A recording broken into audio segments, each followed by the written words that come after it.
eu faço essa live também no TikTok e depois eu subo todos os vídeos para o YouTube. Então, hoje nós vamos ler o livro, hoje dia 13 de maio, dia 133 de leitura bíblica, e nós vamos ler 1 Samuel, capítulo 14, nós vamos ler João, capítulo 7, vamos continuar o livro de João, capítulo 7, do versículo 32 ao 52, nós vamos ler Salmos 109, do 1 ao 31, e nós vamos ler Provérbios 15, versículo 5 ao 7. A ideia não é fazer uma live muito demorada, e após essa live, eu também, após a leitura a leitura bíblica, eu vou também começar a fazer leitura de livros cristãos, né? O primeiro livro que eu vou estar lendo vai ser um livro do escritor chamado Drummond Lacerda. Esse autor, ele faleceu no Covid, e vai ser o livro de Dentro para Fora.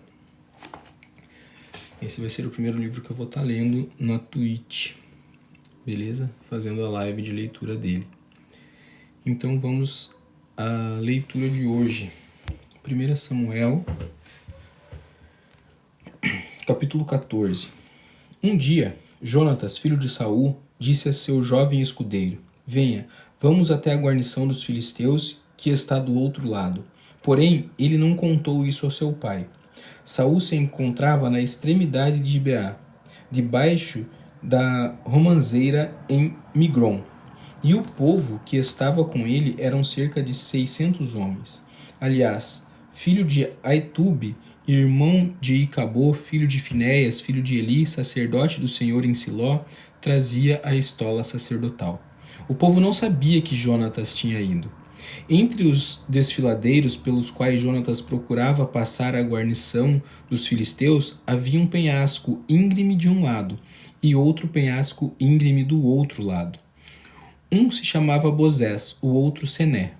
Um deles se erguia ao norte, diante de Micmas, o outro ao sul, diante de Gebá.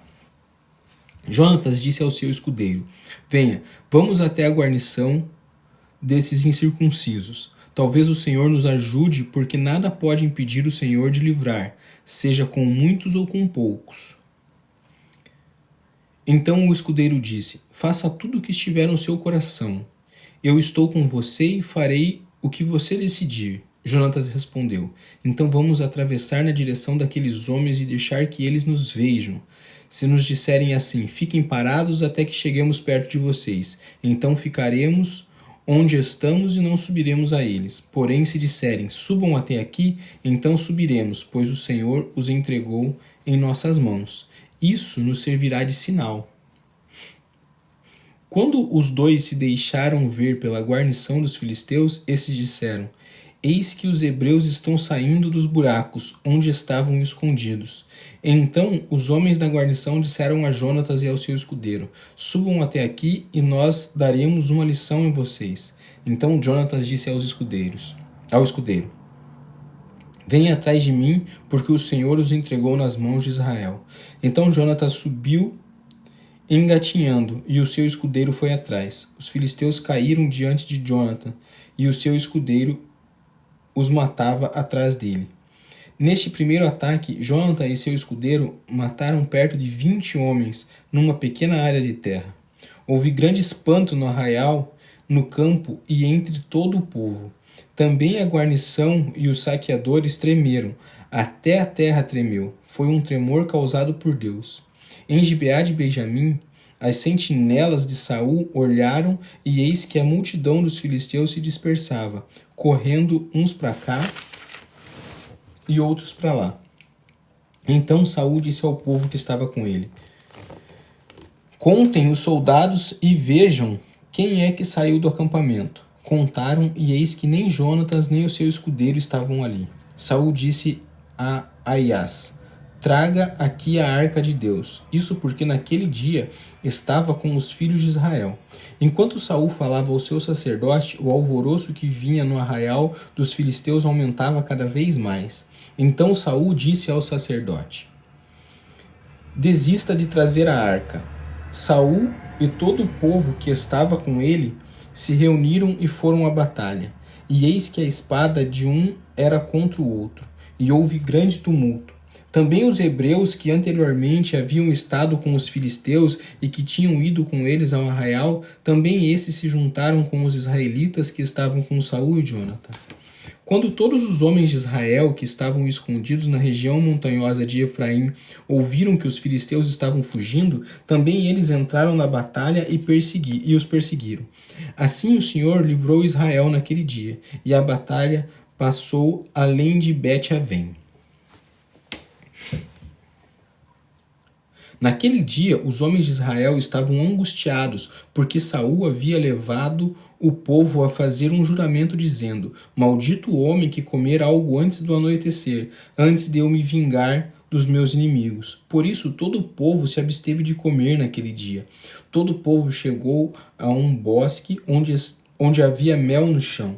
Quando o povo entrou no bosque, eis que o mel estava escorrendo, mas ninguém provou do mel, porque o povo estava com medo do juramento. Jonatas, porém, não sabia que o pai havia levado o povo a fazer aquele juramento. Por isso, estendeu a ponta da vara que tinha na mão e molhou no favo de mel. Quando comeu, os seus olhos voltaram a brilhar. Então alguém do meio do povo disse: o seu pai levou o povo a jurar solenemente, dizendo: maldito o homem que comer algo no dia de hoje. Por isso o povo está exausto. Então Jonatã disse: meu pai trouxe desastre sobre a terra. Vejam como os meus olhos brilham por ter eu provado um pouco deste mel. Teria sido muito melhor se hoje o povo tivesse comido livremente do que encontrou entre os despojos dos seus inimigos. A derrota dos filisteus teria sido bem maior. Naquele dia, a derrota dos filisteus de Miquimás derrotaram os filisteus, desde Miquimás até Aijalon. O povo estava muito exausto. Então, lançando-se sobre o despojo, pegaram ovelhas, bois e bezerros e os mataram no chão, e comeram a carne com sangue. Foram contar isso a Saul, dizendo: eis que o povo está pecando contra o Senhor, porque comem a carne com sangue. Saul gritou: traidores! Rolem para aqui uma grande pedra. E Saul disse mais: espalhem entre o povo e digam a eles que cada um traga-me o seu boi, a sua ovelha, e que os matem aqui. Então comam, e que não pequem contra o Senhor comendo carne com sangue. Então o povo trouxe de noite cada um o seu boi e o matou ali. E Saul edificou um altar ao Senhor. Foi o primeiro altar que lhe edificou. Então Saul disse: vamos descer essa noite no encalço dos filisteus. Vamos saqueá-los até o raiar do dia, e não deixemos que fiquem nem sequer um deles. Eles responderam: faça como o Senhor achar melhor. Mas o sacerdote disse: vamos primeiro nos aproximar de Deus. Então Saul consultou Deus, dizendo: devo descer no encalço dos filisteus? Tu me entregarás nas mãos de Israel? Porém, naquele dia, Deus não respondeu. Então Saul disse: venham cá, todos os chefes do povo, e informe-se e descubram qual é o pecado que foi cometido, porque tão certo como vive o Senhor, que salve Israel, ainda que o meu filho Jonatã seja culpado, certamente morrerá. Porém, ninguém de todo o povo respondeu. Então Saul disse a todo Israel: fiquem vocês de um lado, e eu e o meu filho Jonatas ficaremos do outro. E o povo disse a Saul: faça como achar melhor. Então Saul falou ao Senhor, Deus de Israel: mostra a verdade. Então Jonatas e Saul foram indicados por sorteio, e o povo saiu livre. Então Saul disse: lancem sorte entre mim e Jonatas, meu filho. E Jonatas foi indicado. Então Saul disse a Jonatas: diga-me o que foi que você fez. E Jonatã respondeu: eu apenas provei um pouco do mel com a ponta da vara que tinha na mão. Eis-me aqui, estou pronto para morrer. Então Saul disse: Que Deus me castigue se você não for morto, Jonatas.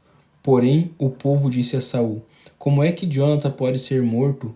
Ele que efetuou tamanha salvação em Israel? Nada disso, tão certo como vive o Senhor. Nem um de seus cabelos cairá no chão, pois foi com a ajuda de Deus que ele fez isso hoje. Assim o povo salvou Jonathan, para que não morresse, e Saul deixou de perseguir os filisteus, e esses voltaram para a sua terra. Quando assumiu o reinado de Israel, Saul lutou contra todos os seus inimigos ao redor, contra Moabe, os filhos de Amon e Edom, contra os reis de Zobá e os filisteus.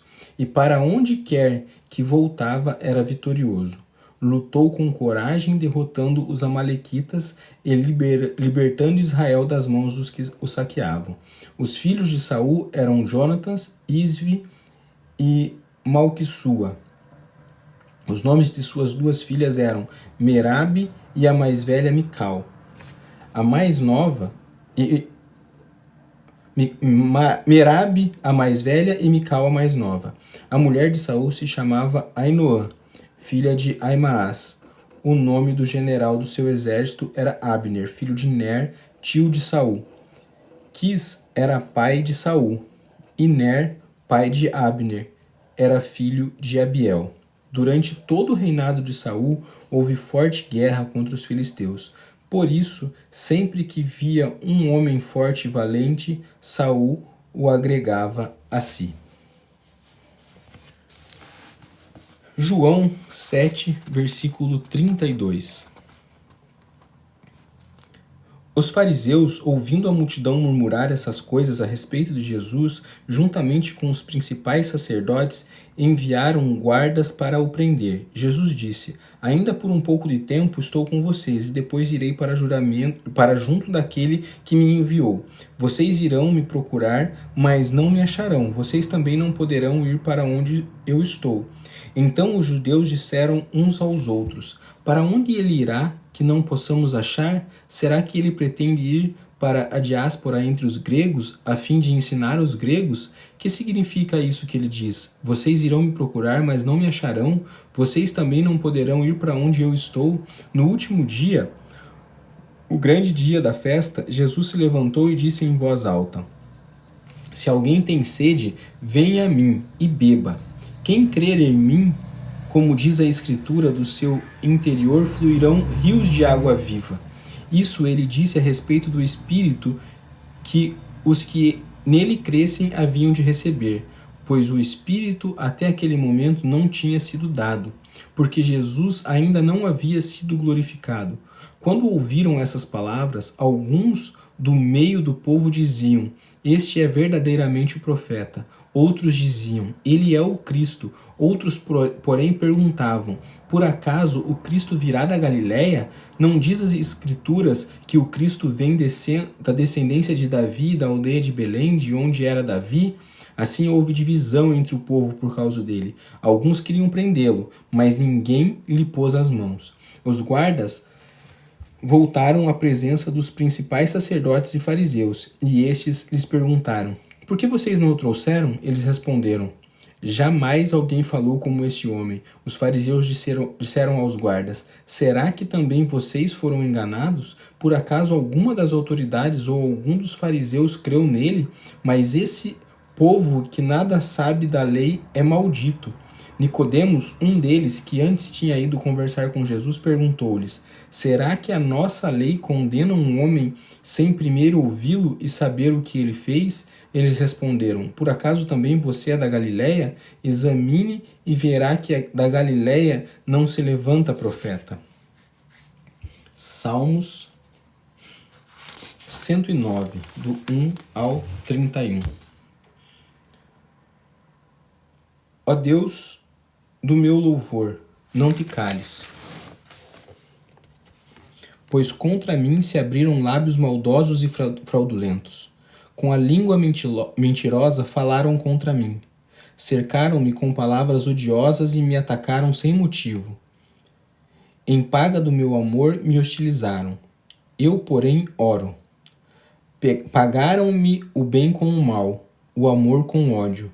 Suscita contra ele um ímpio, e que à sua direita esteja um acusador. Quando o julgarem, que ele seja condenado e que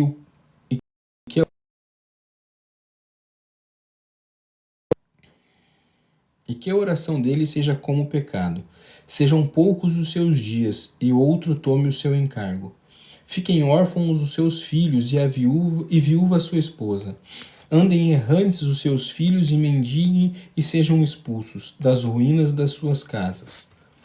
Que um credor se aposse de tudo o que ele tem, que estranhos saqueiem o fruto do seu trabalho. Ninguém tenha misericórdia dele, nem haja quem se compadeça dos seus filhos órfãos. Desapareça a sua posteridade e que o nome se extinga da geração seguinte. Que a iniquidade de seus pais fique viva na memória do Senhor e não apague o pecado de sua mãe.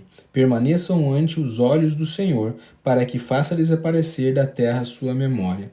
Porque ele não se lembrou de usar misericórdia, mas perseguiu o pobre e o necessitado, bem como o quebrantado de coração, para os entregar à morte. Amou a maldição, que ela o apanhe. Não quis a bênção, que ela se afaste dele. Vestiu-se de maldição, como de uma túnica, que ela penetre como água no seu interior, e nos seus ossos como azeite. Seja para ele como a roupa que o cobre, e como o cinto com que sempre se cinge.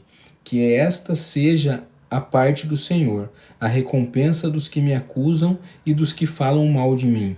Mas tu, ó Deus, meu Senhor, age por mim, por amor do teu nome. Livra-me, porque é boa a tua misericórdia, porque sou pobre e necessitado, e dentro de mim sinto ferido o coração.